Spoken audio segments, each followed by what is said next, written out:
அதெல்லாம் எதுவும் கிடையாது. ஏன் அவ்வளோ ஏன் செங்கோல் அன்றைக்கி சுதந்திர வாங்கும்போது கொடுத்த செங்கோலை கேட்டு இந்த ஆதிகள் கூட்டு போய் ராஜாஜி தான் நேருகிட்ட கொடுத்துட்டு அது கடந்தது இதில் எங்கேயோ. அப்புறம் மோடி தான் புது நாடாளுமன்ற கட்டணி எடுத்து வச்சார். உங்களுக்குலாம் தெரியும், சபாநாயகருக்கு பின்னாடி வச்சதெல்லாம் தெரியும் உங்களுக்கு 2 ஆண்டு முன்னாடி. இப்போ சோழ மன்னர் வந்துட்டு போயிட்டார். அதை பார்த்து தான் என்ன கரியாள மன்னர் பண்ணுறாங்கிறான் திமுக. அடிக்கடி வரத்தான் போடுறேன், இந்துக்கள் கன்சல்டேட் ஆக போகிறேன்.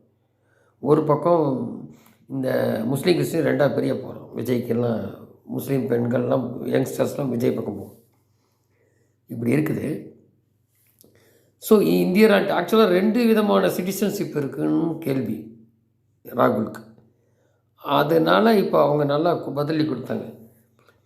ஏதாவது பொத்தாம்போதும் அடித்து விட்டோன்னே அவங்க சுப்ரீம் கோர்ட்டை கூட்டு வச்சுட்டாங்க. ஏற்கனவே அப்படி தான் மோடியை பற்றி ஏதோ சொல்லி அது வேறு ஏதாவது மோடின்னு சொல்லி அதுக்கு ஒரு இதை பண்ணாங்க. இது ஒரு பப்பு, அதே மாதிரி இங்கே ஒரு பப்பு உதவாத நிதி.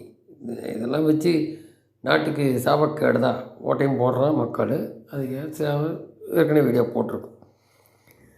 ஸோ இப்படி இருக்கும்போது இதில் எடப்பாடி நம்ப தகுந்தவரா ஏற்கனவே கொடுத்துருக்கோம் அப்படின்னு பார்த்தீங்கன்னா, இல்லை இப்போ அக்டோபருக்கு மேலே வரும்போது இந்த கூட்டணிலாம் மாறும்.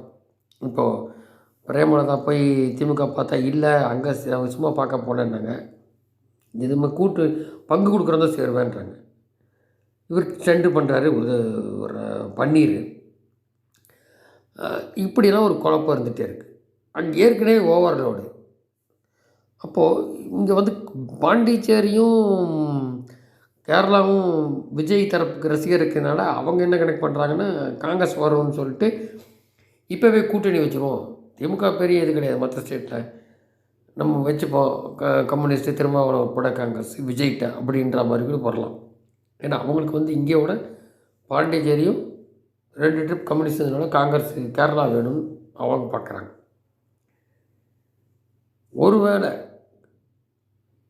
கம்யூனிஸ்ட் திருமாவளவன் விஜய் எடப்பாடி பக்கம் வரேன்னு சொன்னோம் அப்படின்னா, அப்போ அவர் மெயினாக என்ன பண்ணுவார், பாஜக இல்லாமல் இருந்தால் பரவாயில்ல நிற்பார். அதுக்கு முன்னாடி பாஜக ஒன்றும் ஏமாளி கிடையாது.